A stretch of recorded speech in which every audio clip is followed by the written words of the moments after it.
एक बार फिर राहुल गांधी जो साउथ अफ्रीका के दौरे पर है, वहां पर एक इंटरैक्शन के दौरान राहुल गांधी ने एक बार फिर भारत के लोकतंत्र पर सवाल उठाया हुआ है। उन्होंने कहा है कि भारतीय लोकतंत्र पर चारों तरफ से हमले हो रहे हैं। इससे पहले भी कई बार राहुल गांधी जब भी विदेश दौरे पर गए और वहां पर किसी भी इंटरैक्शन में राहुल गांधी को लोकतंत्र पर जब सवाल पूछे गए, तब उन्होंने बार बार इसी बात पर सवाल उठाया हुआ है। भारतीय जनता पार्टी ने इस पर सीधे हमला बोला है और कहा है कि भारत की बदनामी करने की कोशिश राहुल गांधी की तरफ से विदेश की धरती पर हो रही है। दूसरी तरफ आज राष्ट्रीय स्वयंसेवक संघ को 100 साल पूरे हो रहे हैं और विजयादशमी के मौके पर राष्ट्रीय स्वयंसेवक संघ के सरसंघचालक मोहन भागवत का जो नागपुर में संबोधन हुआ, उस संबोधन में उन्होंने राष्ट्रतंत्र की बात की। एक बार फिर हिंदुओं को एक साथ आकर राष्ट्र बनाने की बात मोहन भागवत करते हुए यहां पर नजर आए। तो आज के दंगल में हम यही चर्चा करेंगे कि आखिरकार राहुल गांधी ने जो बात उठाई है उसको लेकर भारतीय जनता पार्टी को दिक्कत क्या है और क्या इस बारे में एक बार फिर राजनीति शुरू हो जाएगी। दूसरी तरफ राष्ट्रीय स्वयंसेवक संघ के बारे में कांग्रेस ने जो भूमिका रखी है उसको लेकर भी हम चर्चा करेंगे। लेकिन इससे पहले राहुल गांधी ने क्या बोला और उसके साथ साथ मोहन भागवत ने अपने संबोधन में क्या कहा, उसको लेकर जो कहानी है वो देख लेंगे।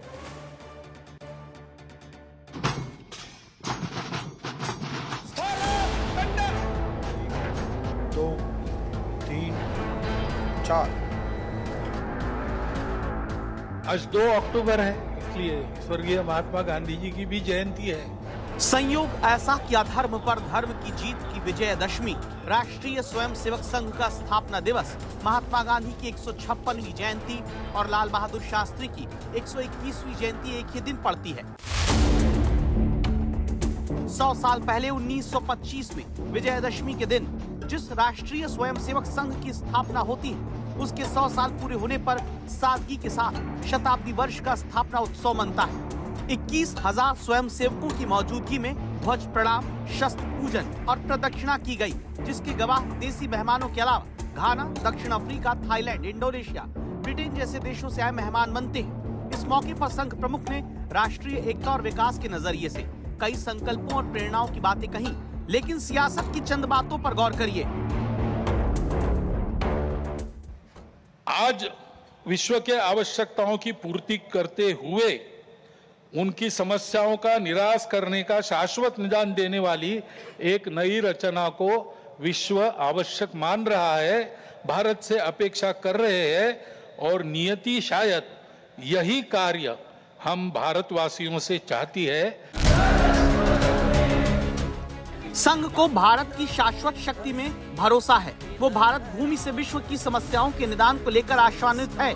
तो राहुल गांधी को भरोसा नहीं कि मौजूदा भारतीय लोकतंत्र अपने स्वरूप में भी महफूज है। कोलंबिया के दौरे पर गए राहुल गांधी ने क्या कहा, सुनिए। Are India and China ready to take that leadership for the world in the next 50 years? Look, I don't know about China, but I don't think India sees itself as taking leadership in the world. देखिए, राहुल गांधी एक भारत विरोधी व्यक्ति है कि जो व्यक्ति हिंदुस्तान से नफरत करेगा, भारत के प्रोग्रेस से नफरत करेगा, वही विदेशी धरती पर जाकर ये बोल सकता है कि भारत लीडर नहीं बन सकता। गांधी वाड्रा परिवार ने इसी मानसिकता के तहत 70 सालों तक देश को गरीब रखा और देश को पिछड़ा रखने का प्रयास किया। एक तरफ राहुल गांधी को मौजूदा राजनीतिक हालात में भारतीय लोकतंत्र को लेकर फिक्र है, तो भारत के अंदरूनी हालात को लेकर संघ की फिक्र कुछ और ही है। छोटी बड़ी बातों पर या केवल मन के संदेह पर कानून हाथ में लेकर रास्तों पर निकल आना, गुंडागर्दी, हिंसा करना, यह प्रवृत्ति ठीक नहीं। हिंदू समाज का बल संपन्न होना, शील संपन्न होना, संगठित होना इस देश के एकता, एकात्मता, सुरक्षा और विकास की गारंटी है। ऊपर के अनेकविध नाम और रूपों को देखकर, दुनिया की विविधता को देखकर मनुष्यों में बंटवारा और अलगाव खड़ा करने वाली हम और वो, अस एंड देम, इस मानसिकता से ये समाज पूर्णतः मुक्त था, मुक्त है और मुक्त रहेगा। आरएसएस 100 साल के बाद भी OBC, schedule caste, schedule tribe का जगह नहीं देती है। अभी तक कोई भी अध्यक्ष और संचालक, अभी तक आरएसएस का चीफ कोई भी ओबीसी, एससी और शेड्यूल ट्राइब नहीं बन पाए। क्यों? उनका मनुवाद का मानसिकता है और आरएसएस कभी भी इस देश में सिर्फ कुछ ही लोगों के लिए काम करती है। जहां उनके प्रमुख इस बात को कहते हैं कि हर धार्मिक स्थल के नीचे आप मस्जिद के नीचे शिवलिंग को नहीं ढूंढो, लेकिन उसके चंद लोग जो है लगातार उस चीज को मुद्दा बना के कर रहे हैं। जिस तरह से उसके अंदर डिसिप्लिन आरएसएस के अंदर है, तो या तो डिसिप्लिन उनके अंदर नहीं है, ये बात जाहिर करती है, या फिर ये है कि उनके करनी और कथनी में फर्क है।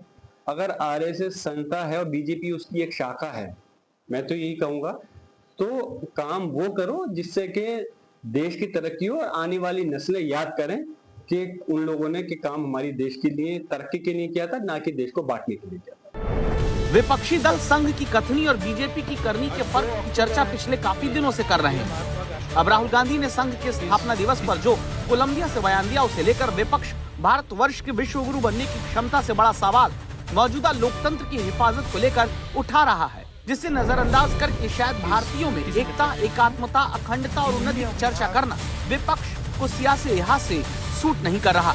आज तक ब्यूरो।